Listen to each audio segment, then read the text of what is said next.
In our Biblical Studies postgraduate classes, we generally work by means of having seminar discussions of things that we've already read. So this talk is not entirely representative of an MA class, but nevertheless it covers the same sort of ground that I would expect to bring out of a discussion that we were having as part of a seminar, and covers those same sorts of topics. And this talk talks about the Living in Love and Faith project of the Church of England, which you will probably be aware of, which is a teaching resource to help us all to think through our understanding of sexuality and relationships from a Christian perspective. And what I'm going to do is explore the use of the Bible and the way in which the Bible is being interpreted in that document. And I'm concerned with the main document, and I'm just going to refer to it for simplicity as LLF. Now, a real strength of the way in which LLF uses the Bible is that it explicitly addresses methods of interpretation and explores underlying concerns about the nature and status of the Bible. So it's a helpful model of seeking to clarify exactly why Christian people end up differing so strongly about how the Bible relates to their particular views. The Bible features in LLF both incidentally as part of broader discussions, in exposition, building up its theological understanding of relationships, and also in direct focus when specific texts are considered. And I'm going to comment on each of those three aspects in turn. LLF begins with a presentation of fundamental Christian understandings of identity and relationships as a means of setting up the questions which are currently challenging the church. And in doing so, the Bible is referenced numerous times. Verses that mention life or grace or marriage are cited in relation to a discussion of those topics. Human identity in God's image discusses Genesis chapter 1, and stories of close friendship such as David and Ruth are cited in discussions of friendship. Now, in those cases, when the Bible is used, as it were, incidentally, there's no explicit interpretation or comment on the meaning of the text. Rather, it seems to be assumed that the text is self-evidently relevant and meaningful. The citations suggest an implication that analogies between biblical texts and modern-day situations are both apparent and valid. And as such, that type of use of the Bible is fairly similar to how the Bible is typically used in church contexts on a regular basis. Superficially, the Bible is used as a source of proof texts to verify and support established modes of thought. There's no explicit consideration whether or why this is appropriate. However, in moving towards more focused use of the Bible, LLF does set out its own principles, and I quote from it. We will need to explore how the identities and contexts of many human authors shape the texts we read, and how our own contexts and the questions we put to the Bible affect our interpretation of it. We need to read it responsibly, paying attention to the voices of human reason and mercy. Well, there are some important principles there, with a balance between paying attention to the world behind the text, the world of the text, and the world in front of the text. There is the safety net of reading in community and warning about motive in interpretation. And the comment about listening to the voice of mercy reminds me strongly of Augustine of Hippo, who insisted that charity should always be a driving principle, both in matters of interpretation and in addressing differences of interpretation.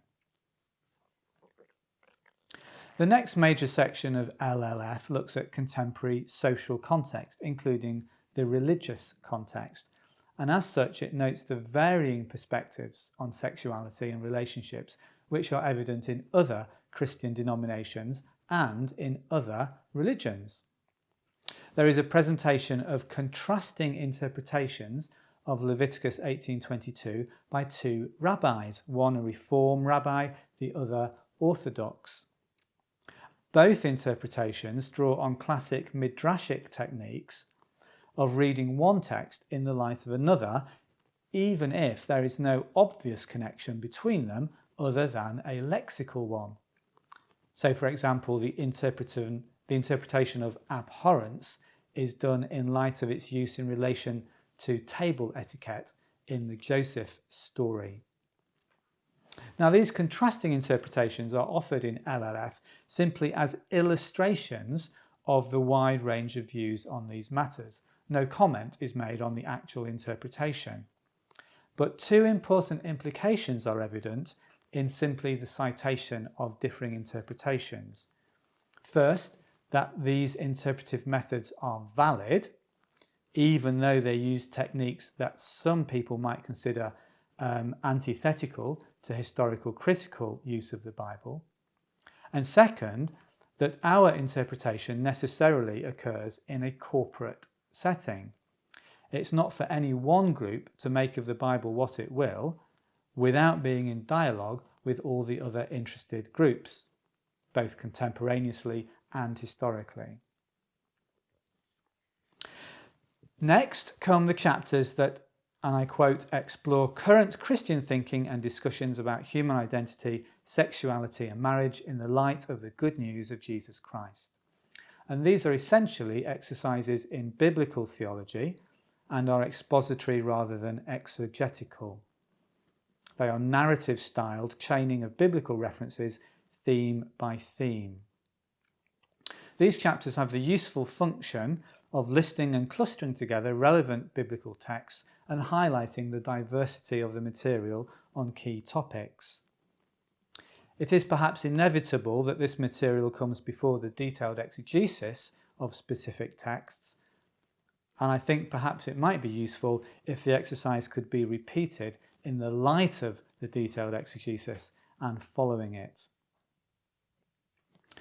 That detailed exegesis arises in chapter 13 of LLF, where there are discussions of the nature and status of the Bible.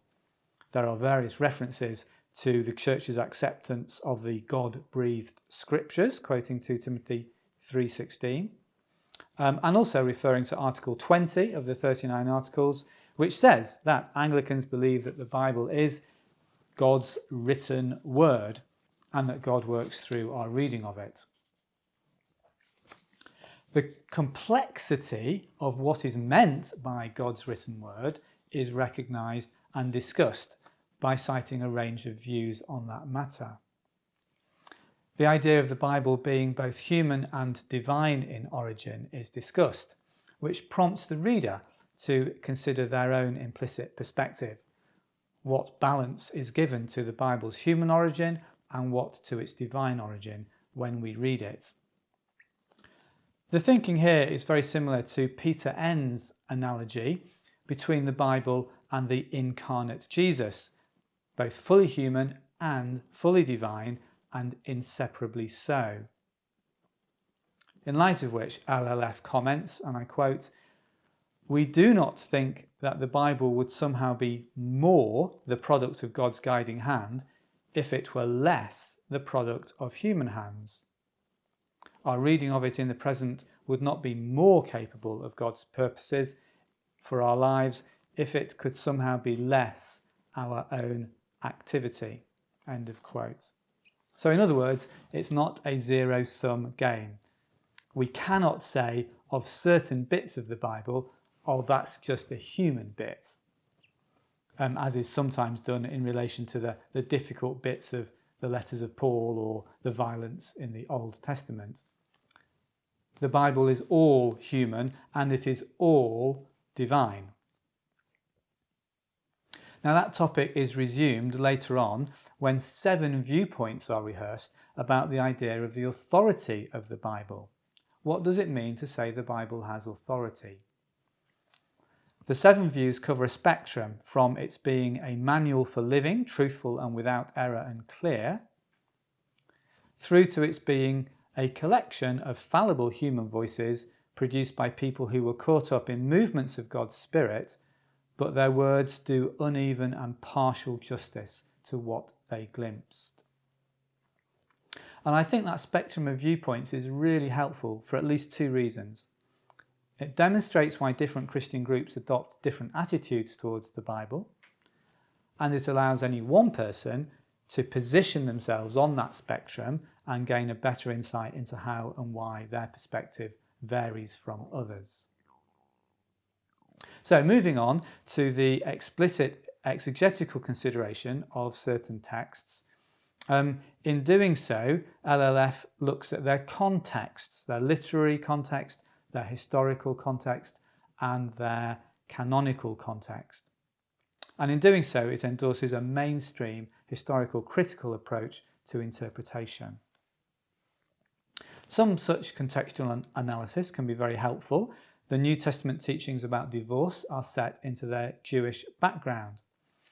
And the debates between Rabbi Hillel, who permitted divorce for any reason, and Rabbi Shammai, who limited divorce to instances of sexual infidelity, is used as part of that background. Yet in doing so, we are shown how Jesus, quite astonishingly, seems to oppose divorce altogether, in the Gospel of Mark at least, going back to first principles and rooting marriage in the character of creation itself. And LLF also makes the point that Jesus' position reveals a strong element of compassion.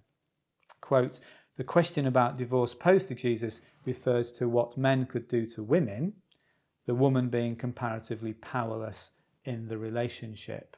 Close quote.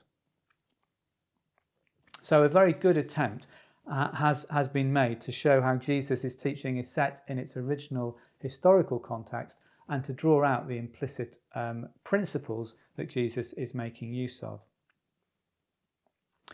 What LLF then stops short of doing is unpacking the problems which are inherent in such an approach. And I can suggest three. First of all, how to interact with interpretations that do not embrace historical critical principles, how to deal with uncertain historical contextual analysis. What does it mean for biblical authority if the interpretation becomes subservient to historical reconstruction? And whether those historical principles rule out some of the models of biblical authority which have already been cited. And I wonder, ironically, on what authority they might rule out those models of authority. So the most commonly cited biblical texts in relation to sexuality are considered in detail, and they have a fairly even-handed treatment, explaining why, even by following similar methods, different people interpret the texts in different ways. And to get the full detail of that, you would need to read the book itself. Let me point out here, having already identified the strengths of it, some gaps in the discussion. One that struck me strongly was that there is no explicit consideration of genre. Is a gospel to be read and interpreted in the same way as an epistle, or the same way as the Pentateuch? Now, LLF probably implicitly recognises the issues here, but does not address them explicitly, which is quite surprising since taking account of literary context and rhetorical context, which LLF emphasises, in turn requires an appreciation of genre. And another point of critique I will offer, I draw from my New Testament colleague here in the college, Stephen Laird, who has pointed out that there are significant omissions in the way in which historical critical methods have been used in the discussion of specific texts. So, for example, there is an odd reluctance to use form, source, and redaction criticism. One instance where that would have been helpful is in the discussion of the parallel texts in Mark, Matthew, and Luke regarding the permission or not of divorce. There is an easy way of explaining why Matthew's version is different from Mark's.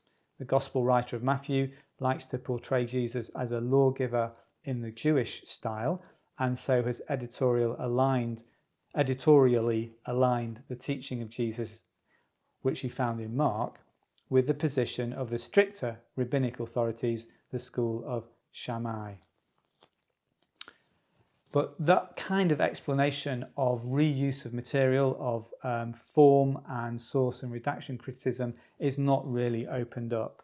And it's a shame because it would give greater insight and would add some nuance to the discussion of parallel gospel texts rather than simply suggesting, as LLF does, that those parallels are simply problematic in their differences.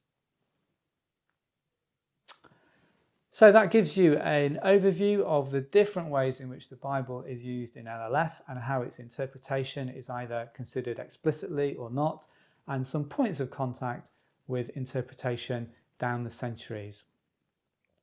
A simple summary would be that LLF is a good and valuable piece of work despite some gaps and offers fine examples of how varied interpretative methods or assumptions can yield different results. And that's the sort of thing that we will discuss in a Biblical Studies Master's Level seminar.